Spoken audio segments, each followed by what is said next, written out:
All right, class, day 3 and final day of translations. Let's get it. Today we're talking about rotations.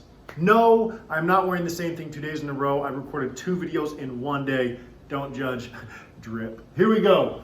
So if I'm going to reflect across the x-axis, and I'm giving you points, A is 3, -5, B is 4, -4, 0, and C is 6, 4. Warm-up problem, get it. What are my new coordinate points when I reflect that triangle across the x-axis? This is to see if you know what you're talking about or not from yesterday. Very, very simple. Very, very simple if you remember. Which axis are we rotating, are we reflecting across? The x. Do you remember I told you which one stays the same? It tells you which one stays the same. So my x-axis means x values stay the same. So I'm going to go 3, -4, 6. Plain and simple. Very, very nice. So what do I do with my y values? Again, a very simple concept. All of these are about to get negated, okay?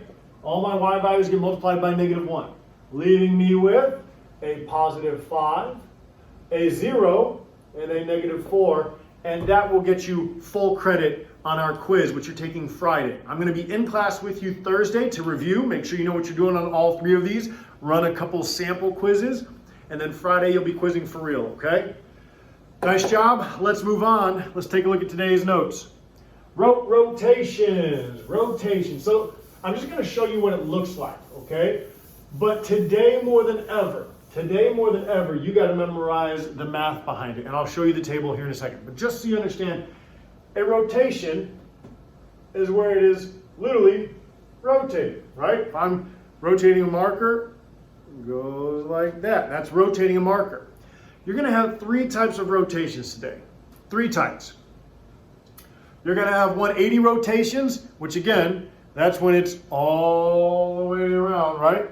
Technically that'd be 360. So 180 is when you're rotating here, that semicircle, right? And then you're going to have a 360 rotation. Doesn't make sense because if I do 360 rotation, I'm right back where I started, right? So a 180 is where you go halfway around the circle, and then you might do a 90 clockwise or 90 counterclockwise. We're going to look at these here in a second, okay?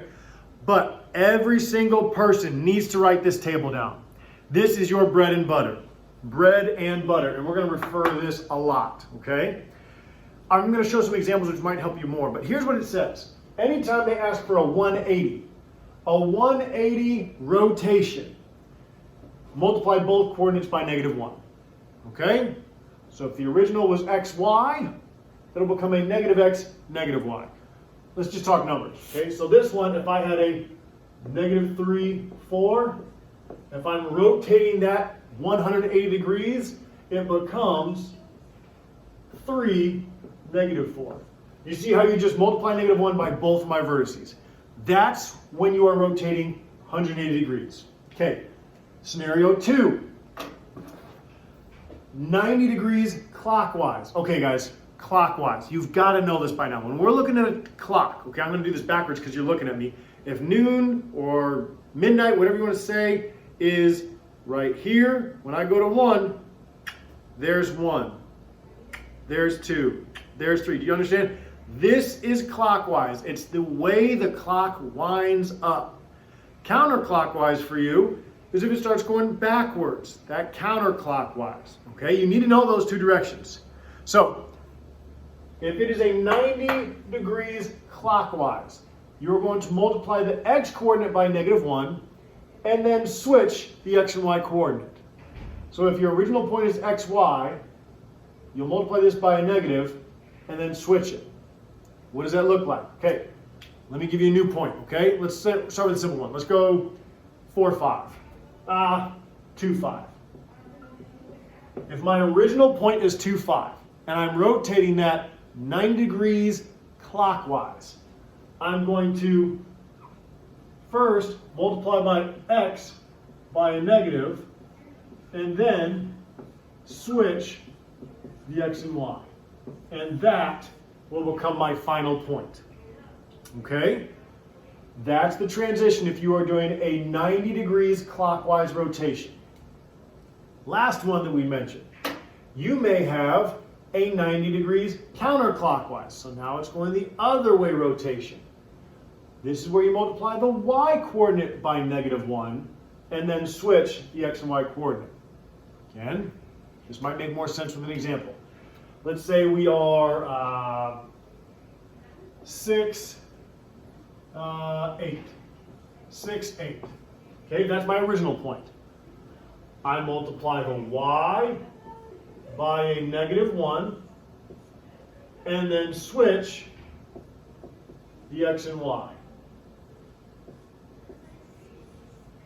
And that's my final rotating point, okay? You need this so bad today, okay? Use it, use it, use it, use it. I'm going to come back to this table multiple times as we do our notes, okay? If you use this table, it's not too bad. It's not too bad at all, okay? I'm going to get rid of this real quick. Those are my examples. Feel free to pause me if people are still writing down.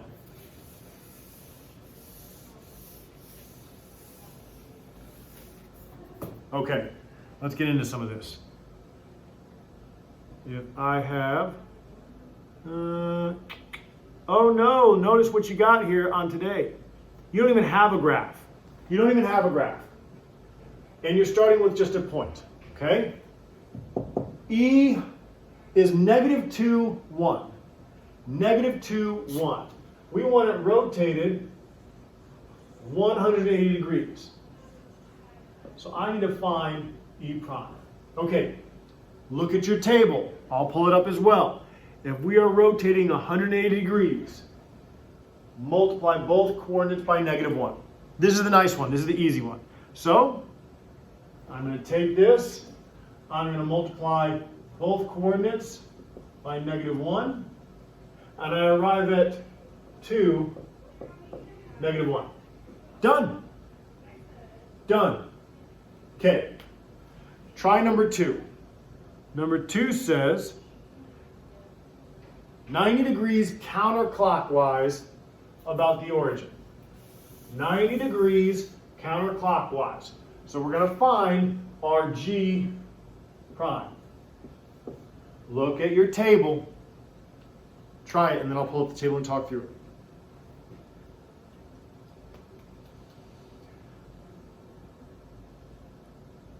Counterclockwise. Counterclockwise.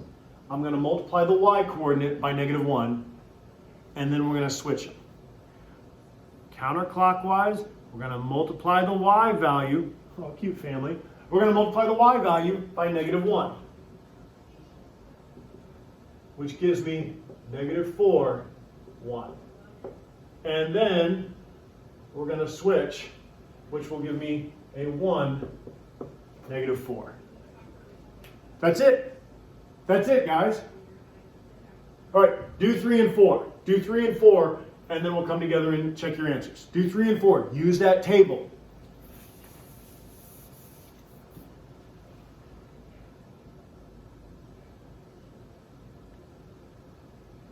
Three and 4. I want to know the Q prime and the G prime.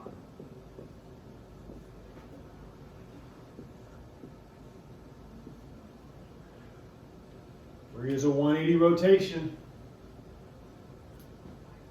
4 is a 90 degree clockwise rotation.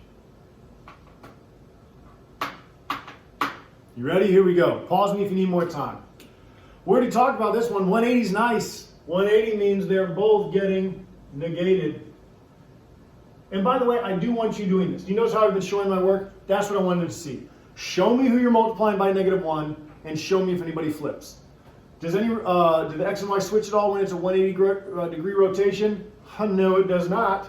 So my final answer is just -4, 2. Did you get it? Snaps. Come on. Last one. Okay. 90 degree clockwise rotation. Clockwise. I'm just going to revisit the table real quick because this is the one that you guys haven't tested yet. Clockwise, multiply the x by -1 and then switch x and y. So I'm going to multiply my x by -1. This gives me a 1, -1. And then we switch giving us -1, 1. That's the lesson, guys. Bam. Rotations. Practice, learn that chart. You'll crush it. I'll see you guys Thursday.